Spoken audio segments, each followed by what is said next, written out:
Hey, what did they tell you about that? That's not a toy. You gotta stop playing with that. Hey guys, thank you for joining me again on another video. Let me talk to this guy and then we'll get into some of this fun. All right, so remember, those are not toys. And by all means, you cannot eat the ammunition. It's not good for you. All right, so while I've dealt with this guy, thank you guys for joining me on another video. As you guys can tell from the title, yesterday we're talking about the AK47. Couple things about it. I was going to be filming something on there, and as you may or may have not known, some of the ammunition for the AK47, which is the 7.62x39, has been in the news and all over YouTube.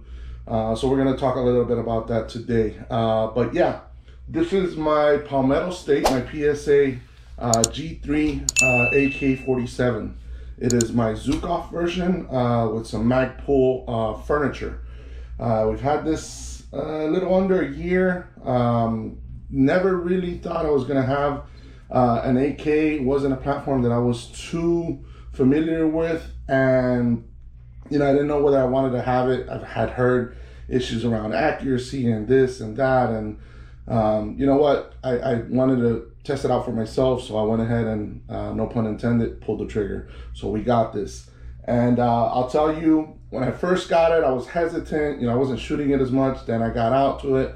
The fact that the ammunition was very inexpensive got me to turn my head more towards this and take this out more and more to the range. As I've been going out more to an outdoor range, I've been having a lot more fun with this particular platform. So, you know, if you guys want to know more about this, you can go up here. Should be for the they hit usually the cardboard that you can take from there. Okay. The lasers just make it that extra.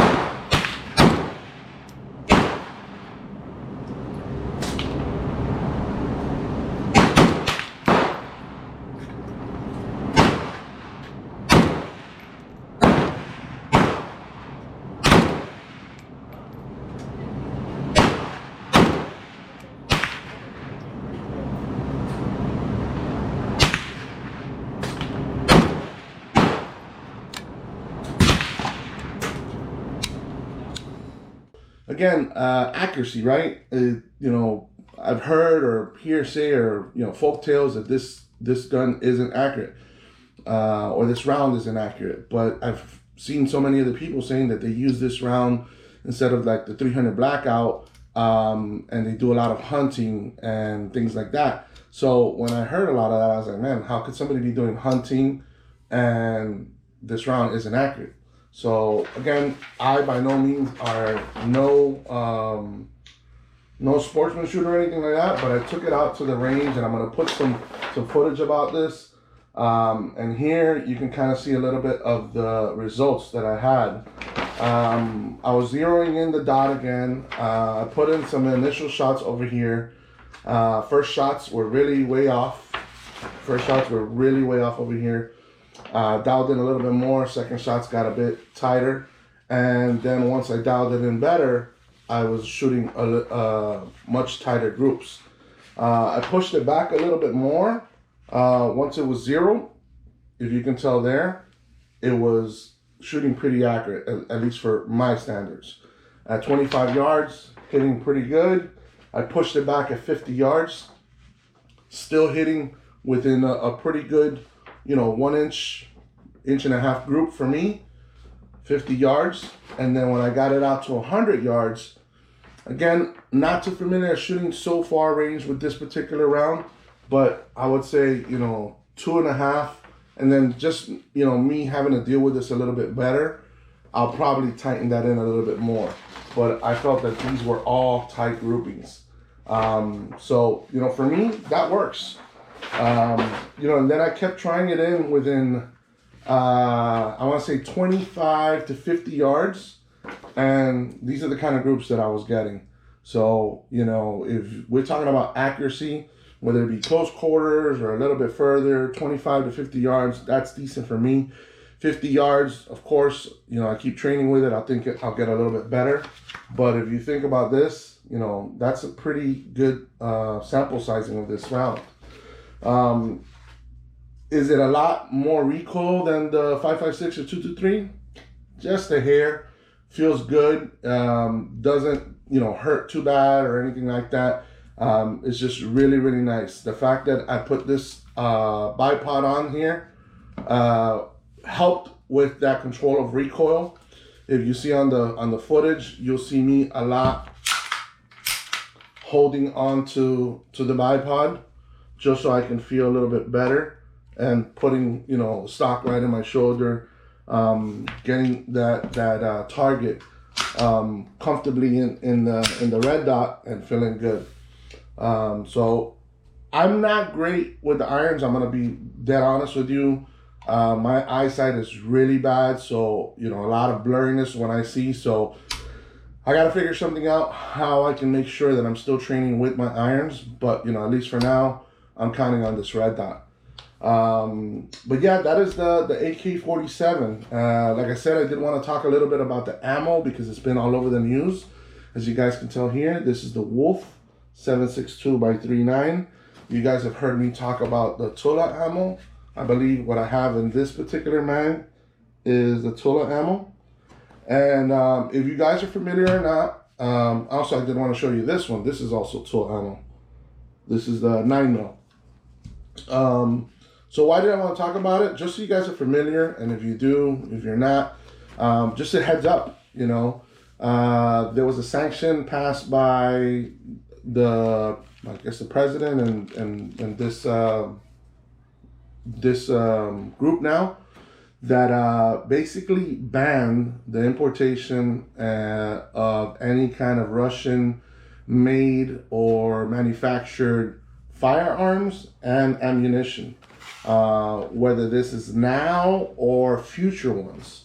There's a bunch of videos on YouTube, guys that can describe it a little bit more, but the way I understood it is it's a sanction that's going to be in place for at least a minimum of 12 months.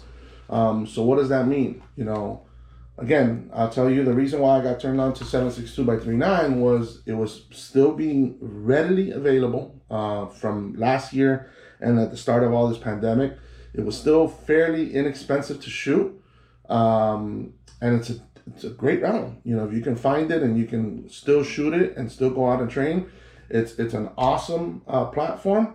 So I went with that. But what this sanction does for it now is that, you know, I don't know if people are still able to be selling it, if it's against the law. Again, you might want to get more information on that.